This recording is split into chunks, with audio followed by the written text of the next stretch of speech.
Europe 1. Le Club Culture sur Europe 1 avec Nicolas Caro, Olivier Benkemoun. Bonjour Olivier. Bonjour Jacques, bonjour à tous. Vous allez nous emmener à l'Olympia dans quelques instants. À l'Olympia, c'est César. Aujourd'hui, on a tous César. A tout de suite Olivier. Mais d'abord, on ouvre le livre du jour avec vous Nicolas Caro. Bonjour Nicolas. Bonjour Jacques. Nicolas, ce matin, un poche encore avec John Grisham. La sentence au livre de poche, c'est un grand Grisham, l'histoire de Pete Banning, le propriétaire d'une plantation de coton du Mississippi, un vétéran de la Seconde Guerre mondiale qui se lève un matin d'octobre 46.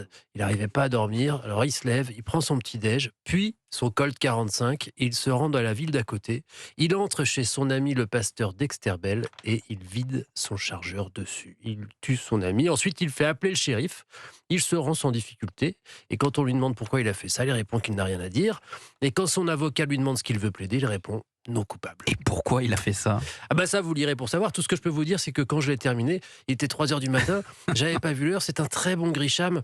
Bon, moi j'adore Grisham, mais surtout quand il fait du pur thriller judiciaire comme ça, un peu comme La Firme, vous savez, adapté au cinéma avec Tom Cruise par Sidney Pollack, ou L'Affaire Pélican avec Julia Roberts. Grisham a le don d'écrire des livres palpitants sur des sujets parfois très ardus, judiciaires. Grisham était avocat, il écrivait pour son plaisir, et quand on le lit, on a l'impression qu'on pourrait devenir nous-mêmes avocats américains, tellement il rend tout ça très simple, sans jamais tomber dans des schémas simplistes. En fait, c'est plus compliqué que ça. Et donc tout se passe au tribunal, Nicolas ? Ça aurait pu, mais non, puisque le volet judiciaire est très fort, mais au milieu, il y a déjà une première résolution, et ensuite, on revient sur la vie de Pete et sur la guerre, et là, le roman judiciaire voisine avec un roman de guerre magistralement réussi. Ça pèse ses 670 pages, mais ça va à toute allure. Il écrit un livre par an, Grisham, la plupart, 9 sur 10, allez, sont des chefs-d'œuvre. Et donc celui-là s'appelle La sentence au livre de poche. Merci Nicolas.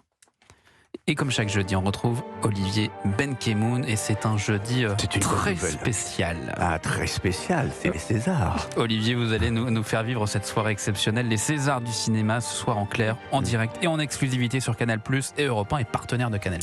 Et sur le tapis rouge, mesdames et messieurs, dès 19h30, il y aura beaucoup de stars, dont... Jim Carrey, les amis, César d'honneur, évidemment. C'est Camille Cotin qui sera la présidente de la cérémonie. Elle n'a pas voulu dévoiler son discours, le contenu, mais Camille Cotin a quand même craqué. Elle a craqué, oui, face au micro européen de Caroline Baudry. J'ai envie de célébrer à quel point les Français sont cinéphiles et je pense que plus que jamais on a besoin de la culture comme un rempart, comme une réponse, comme une arme. On est dans une époque extrêmement compliquée, sombre. J'en parlerai, mais le scénariste de Jafar Panahi est en prison en Iran. Voilà, bon bref, je sais pas, j'avais dit que je n'étais pas mon discours et vous m'avez piégé quoi. Alors quels sont les films favoris, Olivier ? Nouvelle Vague, le formidable film de l'américain Richard Linklater qui raconte la création du film de Godard. 10 nominations, franchement un de mes préférés. Même Mélanie Thierry, qui ne joue pas dans le film, le reconnaît. Ça fait du bien, il n'y avait que des nouvelles gueules dans ce film.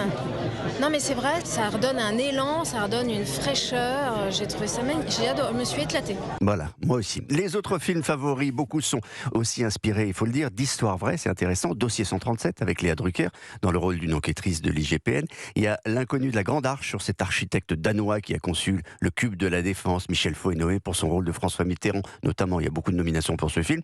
La femme la plus riche du monde, avec Laurent Lafitte et Isabelle Huppert dans le rôle de Liliane Bettencourt, comédie noire, et là encore inspirée d'une histoire vraie. Et puis, grande première, Franck Dubosc est nommé. Eh oui, mon Francky, première nomination pour Dubosc, 62 ans, dans la catégorie meilleur scénario original pour le film qu'il a réalisé, Un ours dans le Jura. Oui, j'étais content, bien sûr. Je me suis pas dit, je m'en fous. Je me suis dit, tiens, c'est super. Je vais pas appeler ma femme tout de suite. J'ai été plus fier devant mes enfants. Parce que je leur ai dit, vous voyez, c'est comme si papa était nommé au Ballon d'Or. Et là, tout à coup, leurs yeux se sont illuminés. Franck Dubosc, à qui l'on souhaite bonne chance, bien entendu, comme aux 184 nommés ce soir dans 24 catégories. Et c'est moi qui vais suivre la cérémonie pour Europe 1, vous le savez. Donc j'ai 184 fiches qui ont été faites à la main. Mais cet homme, comme un artisan, il a fallu travailler. Oh, quel dur travail. Arrêtez, on va pleurer. Il veut une médaille. À ce soir, Olivier. Il va à l'Olympia pour bosser. Les Césars du cinéma, l'humour, l'émotion, les prix, c'est ce soir en clair, en direct et en exclusivité sur Canal+, et sur Europe 1, qui est partenaire de Canal+, émission spéciale à partir de 19h30. Et Anissa, vous aussi, vous